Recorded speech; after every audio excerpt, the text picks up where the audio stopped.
अगर एक नकली डॉक्टर किसी का इलाज बिगाड़ दे तो क्या आप पूरा मेडिकल प्रोफेशन रिजेक्ट कर देंगे? नहीं ना। तो फिर कुछ गलत लोगों की वजह से क्रिश्चियनिटी को जज क्यों करना? क्रिश्चियनिटी किसी इंसान के नाम पर नहीं बल्कि सिर्फ और सिर्फ हमारे प्रभु यीशु मसीह के ऊपर टिकी हुई है। जो परमेश्वर के अनुसार नहीं चलता वह परमेश्वर का जन नहीं है। If a man of God is not aligned with the word of God, he is not a man of God.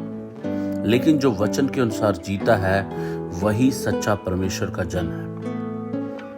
गलत लोगों की वजह से मसीही विश्वास को जज मत करें। आज कई लोग कहते हैं चर्च वाले तो दोहरे स्वभाव के होते हैं, पास्टर सिर्फ पैसे के पीछे भागते हैं, बिलीवर्स भी दूसरे ऑर्डिनरी लोगों की तरह होते हैं। हाँ, कुछ लोग गलत हो सकते हैं, लेकिन सोचो अगर एक टीचर गलत निकले तो क्या आप पूरी शिक्षा प्रणाली को छोड़ देंगे? क्या आप पूरे एजुकेशन सिस्टम को डिनाई कर देंगे, रिजेक्ट कर देंगे? अगर एक ड्राइवर एक्सीडेंट कर दे तो क्या आप सड़क पर चलना बंद कर देंगे? नहीं ना। तो फिर कुछ लोगों की वजह से क्रिश्चियनिटी को क्यों जज करना? जैसे कि हम वचन में पढ़ते हैं मत्ती 7 और 16 में, उसमें लिखा है कि तुम उन्हें उनके फलों से पहचानोगे।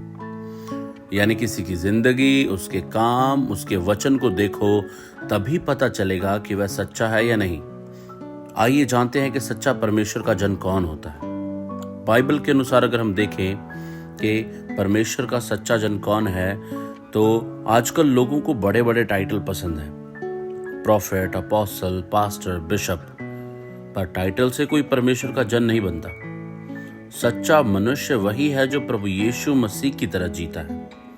सच्चे परमेश्वर के जन की विशेषताएं क्या है? नंबर 1, उसकी सोच और जीवन पवित्र होता है। जैसे हम पढ़ते हैं 1 तीमुथियुस उसका 6 और 11 में, उसमें लिखा है परमेश्वर के जन तो इन बातों से दूर रहे और धर्म, भक्ति, विश्वास, धैर्य और नम्रता का अनुसरण कर। नंबर 2, वह सत्य बोलता है और झूठ व कपट से दूर रहता है। तीतस 1 उसका 7 में लिखा है, एक अगुए को जो परमेश्वर का सेवक है निर्दोष होना चाहिए। वह घमंडी, गुस्से वाला, शराबी, मारपीट करने वाला या नीच, लोभ का लालची नहीं होना चाहिए। वह पैसे और प्रसिद्धि का लालची नहीं होता। 1 पत्रस 5 अध्याय उसका 2 और 3 वचन। परमेश्वर के झुंड की रक्षा करो, जबरदस्ती नहीं बल्कि स्वेच्छा से, लालच के लिए नहीं बल्कि सेवा भाव से, और जो तुम्हारे भरोसे रखे गए हैं उन पर प्रभुता मत जमाओ बल्कि उनका उत्तम उदाहरण बनो। वह अपने जीवन से यीशु मसीह का ज्ञान और प्रेम दिखाता है। 2 तीमुथियुस 3 अध्याय 16 और 17 वचन। पवित्र शास्त्र का प्रत्येक वचन परमेश्वर की प्रेरणा से है और उपदेश, सुधारने और धर्म में शिक्षा देने के लिए उपयोगी है, ताकि हर एक परमेश्वर का जन सिद्ध हो और हर अच्छे काम के लिए तैयार हो। यीशु ने कहा, मैं मार्ग, सत्य और जीवन हूँ। यूहन्ना 14:6 में लिखा है। इसलिए हम किसी इंसान को नहीं बल्कि यीशु मसीह को देखना है। मेरे प्रिय भाई और बहनों, प्रभु यीशु मसीह को फॉलो करो, लोगों को नहीं। यीशु मसीह कभी असफल नहीं हुए।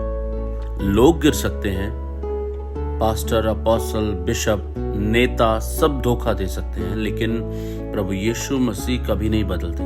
क्रिश्चियनिटी किसी इंसान के ऊपर आधारित नहीं है बल्कि यीशु मसीह के बलिदान और उसके जीवित होने पर आधारित है। अगर आपको सत्य जानना है, सच्चाई को जानना है तो बाइबल पढ़ो, यीशु मसीह से अपने रिश्ते को कायम करो और उन लोगों को फॉलो करो जो वचन के अनुसार जीते हैं, क्योंकि बाइबल कहता है कि ज्ञान के बिना मेरी प्रजा नाश हो रही है। दोस्तों, अगर आपको ये संदेश अच्छा लगा तो इस वीडियो को लाइक करें, शेयर करें और हमारे चैनल गॉस्पेल विद आकाश को सब्सक्राइब करें, ताकि और लोग भी यीशु मसीह की सच्चाई को जान सकें। आपके जीवन में यीशु की शांति बनी रहे। परमेश्वर आपको आशीष